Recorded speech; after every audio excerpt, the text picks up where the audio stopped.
I speak to you today with feelings of profound sorrow. She becomes my queen consort. Now, many royal fans have been left curious about what would happen to Queen Camilla's royal title. Behind the grand walls of Buckingham Palace, something unprecedented occurred that nobody saw coming. A king's voice, sharp with anger, shattered the morning calm. His fury wasn't directed at a political rival or meddling press. It was aimed at his own wife.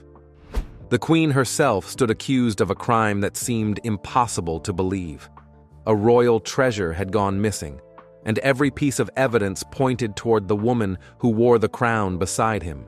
Slice of history that we witnessed as it unfolded at the Westminster Abbey, King Charles III and Queen Camilla have now been formally crowned. This wasn't just about stolen jewelry. It was about shattered trust, hidden motives, and a marriage that might be crumbling under the weight of secrets too heavy to bear. What drove Camilla to such an act? Was it desperation, ambition, or something far more calculated? Stay with us as we reveal the shocking truth behind one of the most explosive royal scandals in modern history. The queen who redefined her role. When Camilla stepped into her position as queen consort, everyone assumed she understood the rules. Camilla is now the queen, kind of.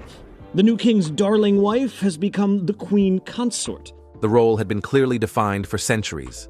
Support the king, attend ceremonies, smile for photographs, never overshadow the monarch.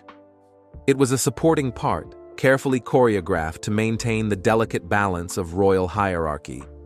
But Camilla had different ideas, ones shaped by survival, ambition, and a quiet desire to redefine what power looked like for a modern queen. The changes began quietly. She started accepting invitations to events without coordinating through the king's office first. She delivered speeches that hadn't been reviewed by palace advisors. At first, these seemed like minor deviations. Veteran royal watchers dismissed them as adjustment period mistakes. But the pattern continued and intensified. This wasn't someone learning the ropes. This was someone rewriting the rules entirely. Palace insiders noticed that Camilla was making decisions traditionally reserved for consultation with the king. She was canceling Charles's appointments when she felt they weren't important, rearranging his schedule to accommodate her own priorities, committing the royal family to initiatives without seeking approval from senior advisors. When staff questioned these choices, her response was always the same. She knew what was best, and she expected her judgment to be trusted without question. Then came the change that made headlines, even though it happened quietly. The official royal website updated Camilla's title from Queen Consort to simply Queen. It looked like a minor simplification, just removing one word to streamline things. But anyone familiar with royal protocol understood this was significant. Queen Consort implies a supporting role. Queen stands as an equal title, fundamentally different in its implications. This change reportedly happened against the explicit wishes left by Queen Elizabeth before her death. She had clearly stated her desire for Camilla to remain Queen Consort, preserving the traditional distinction. The Queen had a surprise ahead of time. She said she wanted Prince Charles's wife, Camilla, to take the title of Queen Consort when he becomes king. Charles himself was said to be uncomfortable with altering his mother's instructions. Yet somehow the change occurred anyway. Whether he was gradually persuaded or simply worn down by persistent arguments remains unclear.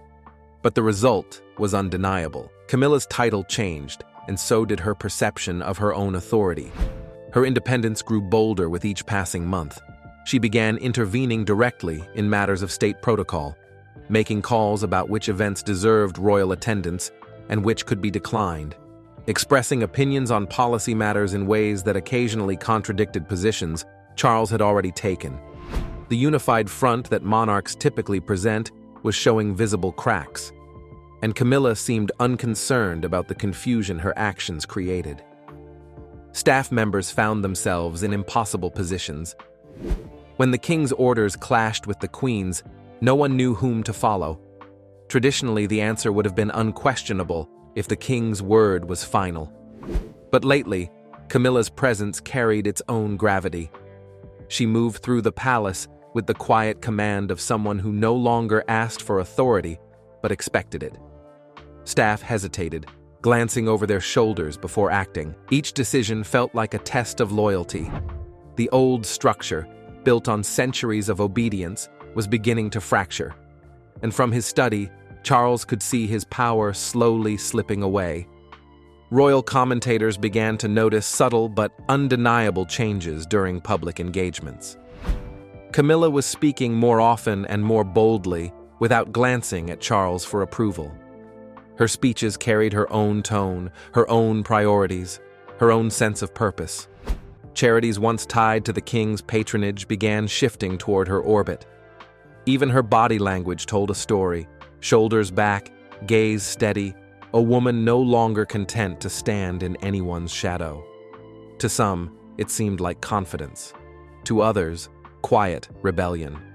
Was this the evolution of a modern queen or the early stages of a power play within the monarchy itself? The interview that broke everything. What happened next crossed a line that couldn't be uncrossed. Without informing Charles, without following any of the established protocols for royal media engagements, Camilla sat down for a private interview. The conversation was supposed to offer insight into her perspective and vision. Instead, it became a detonation point for their marriage. After tying the knot in 2005, the Queen Consort is sharing what has kept their marriage. During this interview, Camilla spoke openly about her plans for the monarchy's future.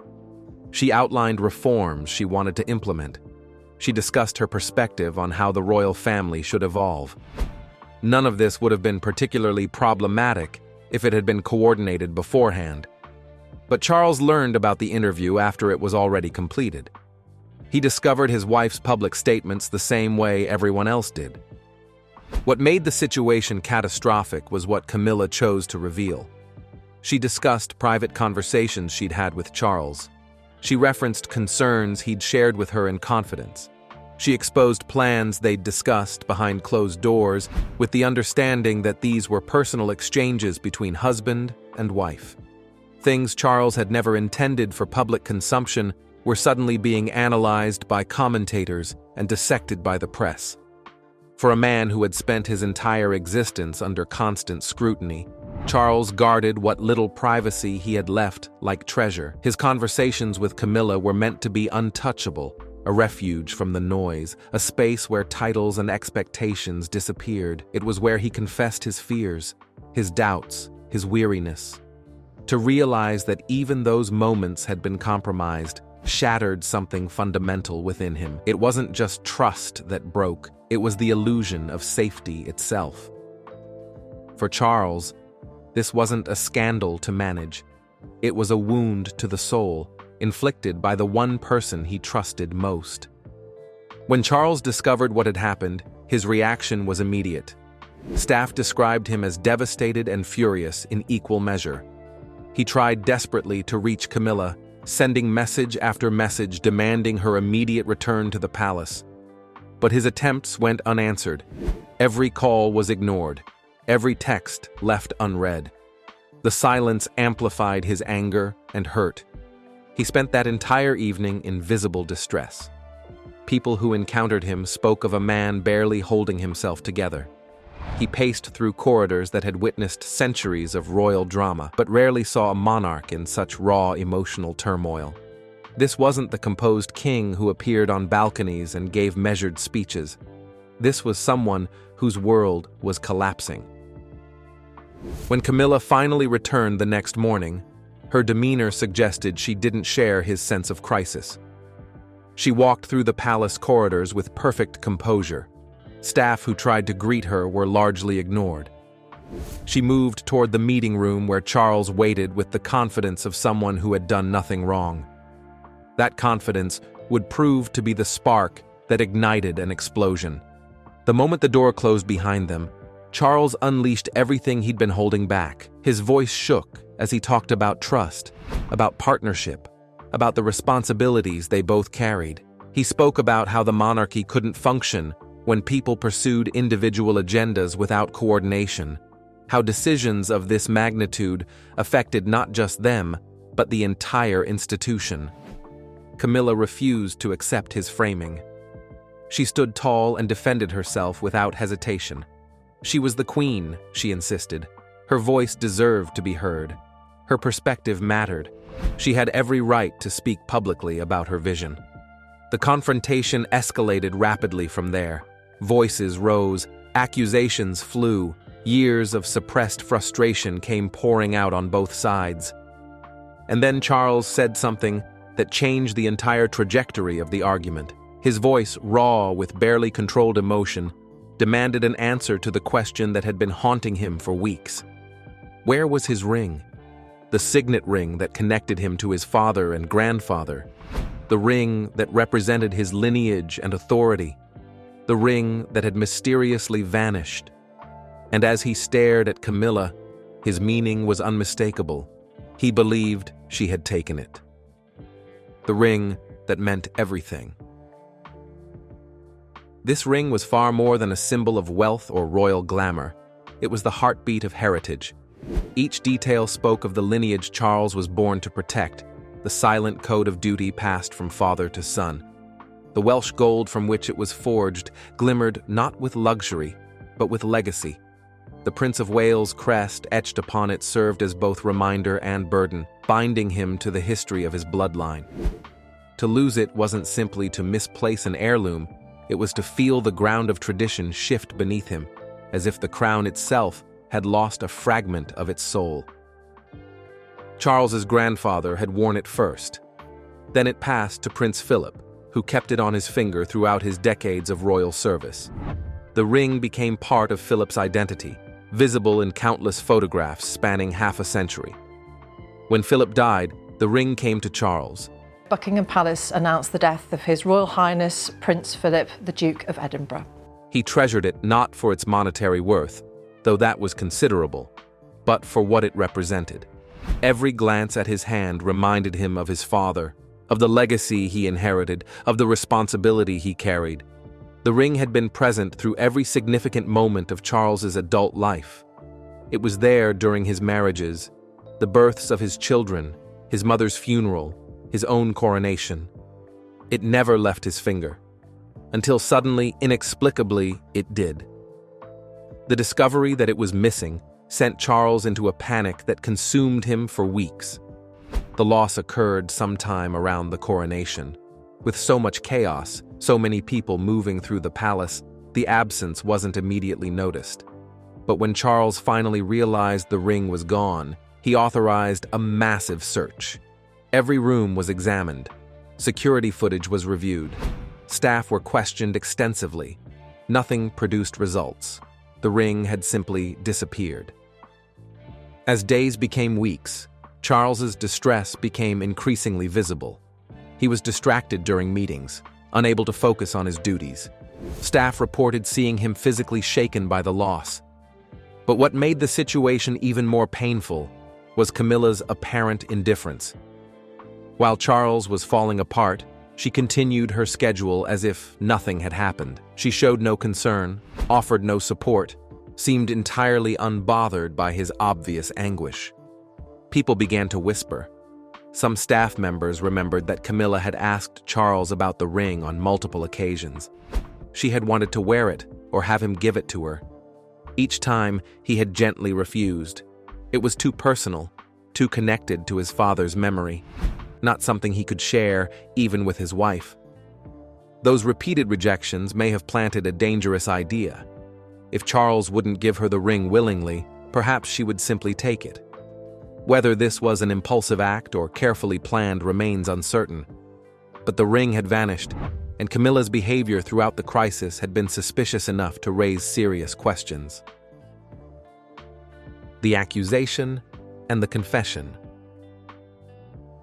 During their explosive confrontation over the interview, with emotions already running dangerously high, Charles finally voiced the suspicion that had been consuming him. He asked directly if she had taken the ring. The question hit like a physical blow, slicing through the air between them.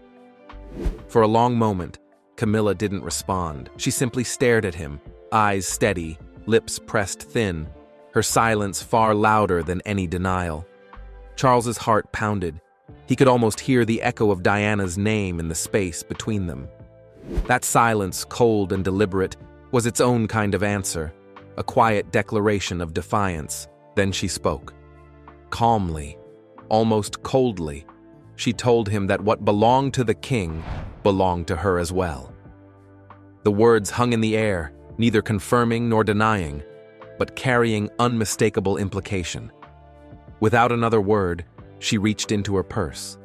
Her movements were deliberate, unhurried. She pulled out the ring and placed it on the table between them. There it was. The object that had caused weeks of torment returned as casually as if it were a borrowed pen. The sight of it, recovered so easily after all that searching and suffering, pushed Charles beyond his limit. His control shattered completely. He shouted that this was unforgivable, that she had crossed a line that couldn't be uncrossed, that there would be consequences for this betrayal. His face flushed red. His hands trembled. Everything came pouring out at that moment. The interview, the broken trust, the growing realization that their marriage might be built on foundations far more fragile than he'd believed. All the disappointment and hurt he'd been suppressing erupted in a torrent of raw emotion. Camilla didn't respond with anger of her own. She didn't shout back or offer excuses. Instead, she simply turned and walked toward the door. Her exit was measured and controlled, a stark contrast to Charles's emotional breakdown. She left him standing there, staring at the ring that now felt contaminated by the circumstances of its return. Those who witnessed the aftermath spoke of Charles as a broken man.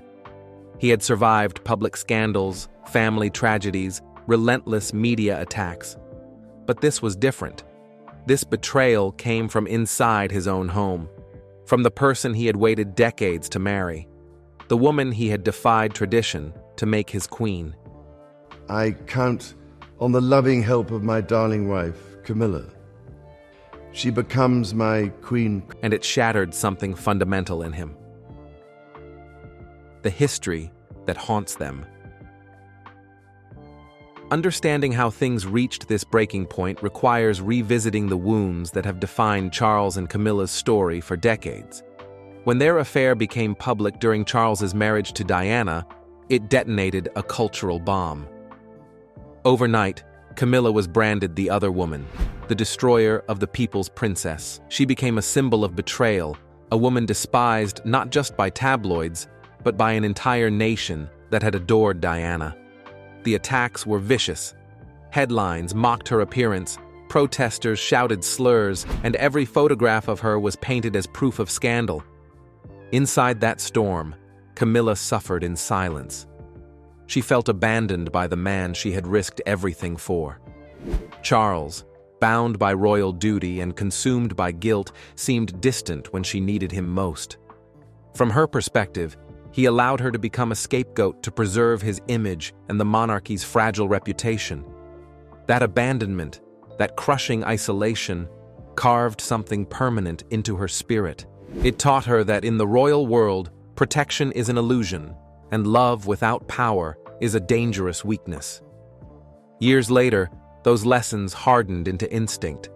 Her insistence on control, her defiance toward palace hierarchy, her refusal to yield to Charles in private or public, all of it stems from those years of surviving humiliation alone. To her, authority is armor, dependence is vulnerability. Charles, however, carries the opposite burden, one of remorse. He knows what she endured and how his silence deepened her pain. Yet he also remembers being torn between an unforgiving public, a fragile monarchy, and a dying marriage. In choosing duty, he lost pieces of both women and himself. Now, as cracks appear once more between him and Camilla, the ghosts of those choices haunt them both, whispering that neither love nor loyalty ever comes without a cost in the House of Windsor. What comes next? Right now, Camilla has quietly stepped back from public duties. The palace offers no explanation, hiding behind the comfort of its old, familiar silence. But those close to the royal circle say the atmosphere inside Clarence's house is tense, heavy with unspoken words.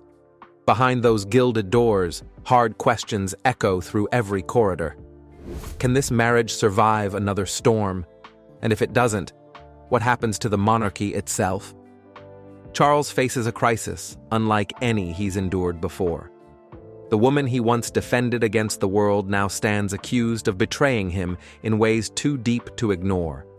Advisors whisper of late-night arguments, of Charles retreating into solitude, pacing for hours, the weight of the crown pressing harder with every thought. The partnership that once seemed unbreakable has fractured. The ring, once a token of unity, now symbolizes everything that's shattered between them: trust, loyalty, love. Outside the palace gates, the public watches with a mix of fascination and sorrow. Newspapers speculate. Former courtiers leak fragments of truth. The question on everyone's mind lingers. Will they find a way back to each other? Or has this truly become the beginning of the end? One thing is undeniable. The crown has never felt heavier, nor the silence between them more deafening. If this story has gripped your attention and left you wanting more, make sure to subscribe right now and hit that notification bell. This saga is far from finished. The truth behind the palace walls is darker and more complex than anyone imagined, and will bring you every shocking development as it breaks. Like this video if you believe the public deserves to know what's really happening at the highest levels of the monarchy. Share it with anyone who's been following this drama. Drop a comment below telling us what you think will happen next. Will Charles and Camilla repair their broken trust? Or is this the beginning of the end? You absolutely won't want to miss what comes next in this extraordinary chapter of royal history.